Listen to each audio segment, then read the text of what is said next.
Assalamualaikum warahmatullahi wabarakatuh. Halo, perkenalkan nama saya Anissa Aisyah Fitri dari Prodi Sarjana Terapan Gizi dan Dietetika Poltekkes Kemenkes Mataram semester 1.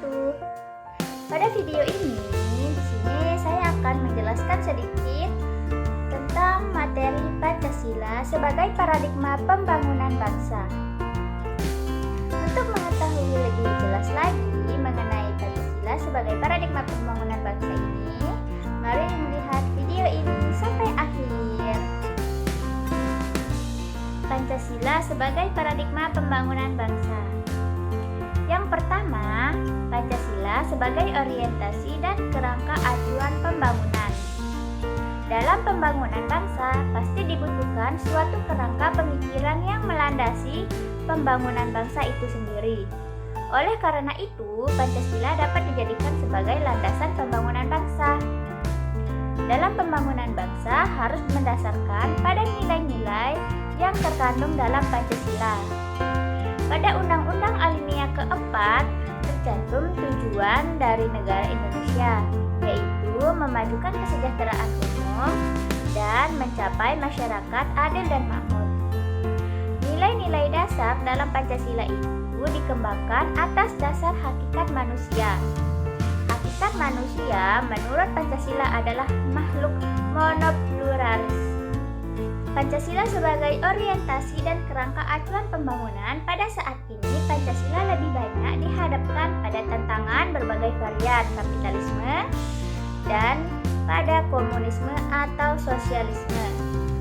Ini disebabkan perkembangan kapitalisme yang bersifat global. Fungsi Pancasila ialah memberi orientasi terbentuknya struktur kehidupan sosial, politik, dan ekonomi yang manusiawi, demokratis, dan adil bagi seluruh rakyat Indonesia. Ada dua fungsi dari Pancasila sebagai kerangka acuan. Yang pertama, Pancasila menjadi dasar visi yang memberi inspirasi untuk membangun suatu corak tatanan sosial budaya yang akan datang. Yang kedua, yaitu Pancasila sebagai nilai-nilai dasar menjadi referensi kritik sosial dan budaya. Kesimpulannya, bahwa nilai-nilai Pancasila sebagai paradigma pembangunan belum sepenuhnya terimplementasi dengan baik. Dibuktikan dengan tidak diterapkannya beberapa nilai Pancasila dalam kehidupan sehari-hari. Masih adanya kesenjangan sosial dan ekonomi di kalangan masyarakat Indonesia, belum terlaksananya keadilan dalam kehidupan berbangsa dan bernegara. Saran saya yaitu pemerintah lebih mengupayakan peningkatan kualitas moral warga negara. Kita sebagai warga negara pun harus sadar diri dalam meningkatkan penerapan Pancasila dalam kehidupan sehari-hari. Yang kedua yaitu ada Pancasila sebagai orientasi pembangunan. Pembangunan dalam perspektif Pancasila adalah pembangunan yang berfungsi menjadi dasar pengembangan visi dan menjadi referensi kritik terhadap pelaksanaan pembangunan. Sila pertama dan kedua mengandung dampak etis untuk menghormati martabat manusia dan memperlakukan manusia sesuai keluruhan martabatnya. Sila ketiga mengandung akibat keharusan mengatasi segala bentuk sekretarianisme yang artinya komitmen kepada nilai kebersamaan seluruh bangsa. Sila keempat yaitu mengandung nilai-nilai yang terkait dengan demokrasi konstitusional berupa bersamaan politis, hak-hak asasi manusia, dan kewajiban kewarganegaraan. Sila kelima mencakup persamaan dan pemerataan.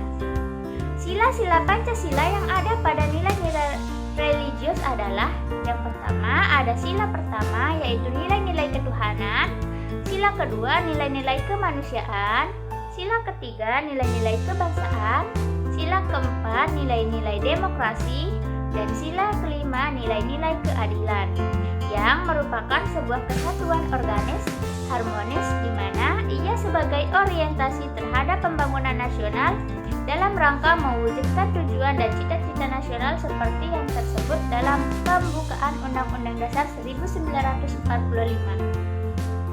Yang ketiga yaitu Pancasila sebagai kerangka acuan pembangunan. Fungsi Pancasila adalah memberi orientasi terbentuknya struktur kehidupan sosial politik dan ekonomi yang manusiawi, demokratis, dan adil bagi seluruh rakyat. Pertama, Pancasila menjadi dasar sisi ke depan yang memberi inspirasi untuk membangun suatu corak tatanan sosial budaya membangun sisi ke depan masyarakat Indonesia. Yang kedua, Pancasila sebagai nilai-nilai menjadi referensi kritik sosial dan budaya. Yang keempat, yaitu Pancasila sebagai paradigma pembangunan ilmu pengetahuan dan pendidikan.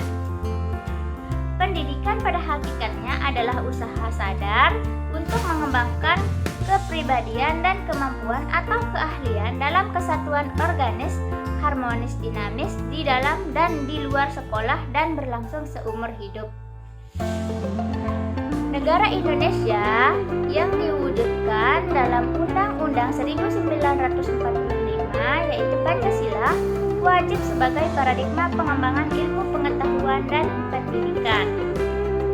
Bertolak dari fungsi dari tujuan pendidikan nasional, maka dirumuskan tujuan pendidikan Pancasila sesuai dikti tanggal 10 Agustus 2000 pada hakikatnya adalah: pertama, membentuk moral peserta didik sehingga memiliki moral Pancasila.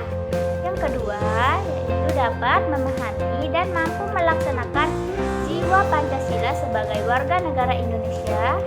Yang ketiga, yaitu menguasai sepengetahuan serta memahami tentang beragam masalah kehidupan bermasyarakat, berbangsa, dan bernegara dengan penerapan dan pemikiran dengan melandaskan Pancasila Undang-Undang 1945. Yang keempat, yaitu memupuk sikap dan perilaku yang sesuai dengan nilai-nilai dan norma-norma Pancasila, sehingga mampu menanggapi perubahan yang terjadi dalam rangka keterpaduan ipteks dan pembangunan. Yang kelima, yaitu membawa mahasiswa dalam proses berpikir maupun memecahkan masalah yang terjadi dan mengambil keputusan yang benar. Yang kelima, yaitu Pancasila sebagai paradigma pembangunan ideologi. Ideologi adalah suatu kompleks ide-ide asasi tentang manusia dan dunia yang dijadikan pedoman dan cita-cita hidup. Pengembangan Pancasila sebagai ideologi yang memiliki dimensi realitas, idealitas, dan fleksibilitas. Pancasila sebagai ideologi terbuka menghendaki adanya dialog yang tiada henti dengan tantangan-tantangan masa kini dan masa depan. Yang keenam, yaitu Pancasila sebagai paradigma pembangunan politik. Indonesia harus mengembangkan sistem politik yang benar-benar demokratis.